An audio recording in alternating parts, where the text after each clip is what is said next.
Assalamualaikum warahmatullahi wabarakatuh.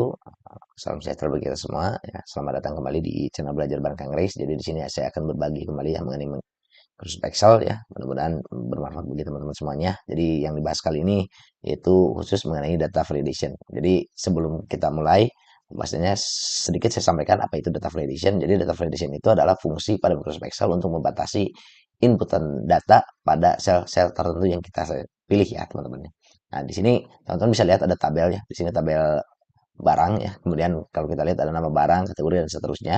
Nah, kita ingin di sini untuk kolom kategori ini ya, untuk inputannya itu tidak sembarangan ya teman-teman ya. Tapi kita batasi dengan kategori-kategori yang tertentu ya. Misalkan di sini ada kategori makanan, minuman, ATK dan seterusnya. Nah, cara membuatnya bagaimana teman-teman? Jadi yang pertama mungkin saya hapus dulu ini data kategori ini ya. Dan saya sudah sediakan teman-teman di sheet sampingnya ya, sheet kedua itu untuk kategorinya. Di sini ada 6 kategori yang akan menjadi syarat untuk bisa masuk ke sel yang sudah kita tentukan ya.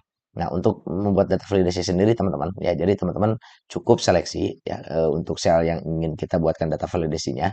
Kemudian teman-teman pilih icon data validation ya, itu lokasinya ada di menu data teman-teman. Kemudian masuk ke menu kategori data tools. Nah, di sini ada icon seperti ini ya dengan checklist dan tanda stop. Teman-teman tinggal pilih data validation ya.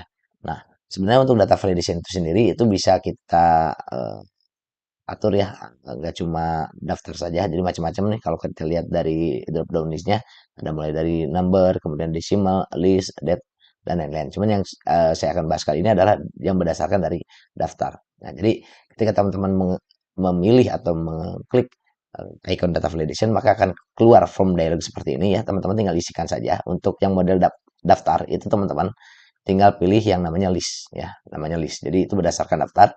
Kemudian pilih untuk sumbernya teman-teman. Ya, teman-teman bisa klik di sini ataupun ambil tanda panah ke atas ini ya. Kemudian nanti dari data keluar form dialog seperti ini, teman-teman tinggal pilih kategorinya ya. Nah, tadi untuk kategori sumber kategorinya itu kita simpan di sheet kedua, maka teman-teman tinggal klik aja sheetnya, kemudian pilih atau seleksi untuk kategorinya ya. Nah, kalau teman-teman lihat untuk alamatnya pun sudah terkunci ya dengan dolar sehingga ini tidak akan lari kemana-mana ya teman-teman ya. Dan kalau saya pribadi kadang-kadang takutnya nama kategori biasanya suka ditambahin lagi dua atau tiga tambahan lagi ya kalau kalau kita memang mau menambahkan kategori lain. Tapi kalau misalnya masih kurang juga teman-teman tinggal ditambahkan lagi untuk row barisnya ya ke bawahnya misalkan butuh berapa. Jadi gampangnya seperti itu ya. Kemudian setelah itu klik OK, kemudian klik OK lagi. Nah, maka teman-teman akan melihat di sel yang sudah kita seleksi dan kita buatkan data validasi, akan ada tanda drop down list seperti ini. Dan ini fungsinya adalah untuk memilih kategori yang sesuai dengan kategori yang sudah kita tentukan. Nah, misalkan kalau gini mie instan kita isi makanan berarti ya. Kalau air mineral misalkan kita isi minuman dan seterusnya. Pulpen misalkan ATK dan seterusnya. Nah, fungsinya data validasi teman-teman. Ketika file teman-teman ataupun misalnya teman-teman punya rekan kerja yang tugasnya adalah menginput data, dia tidak akan bisa sembarangan.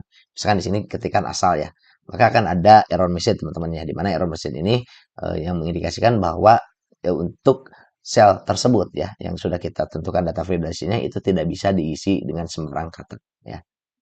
Kita cancel aja, kita pilih di sini misalkan ATK. Nah, jadi dengan data validasi ini mempermudah kita atau menjaga kerapihan data supaya data kita itu lebih konsisten, terutama dalam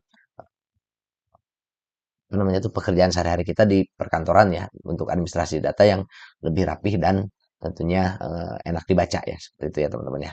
Jadi mungkin itu saja ya mengenai data validation.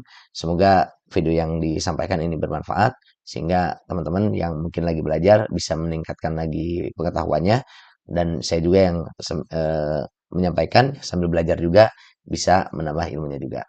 Sekali lagi semoga bermanfaat. Bila itu ya. Wassalamualaikum warahmatullahi wabarakatuh.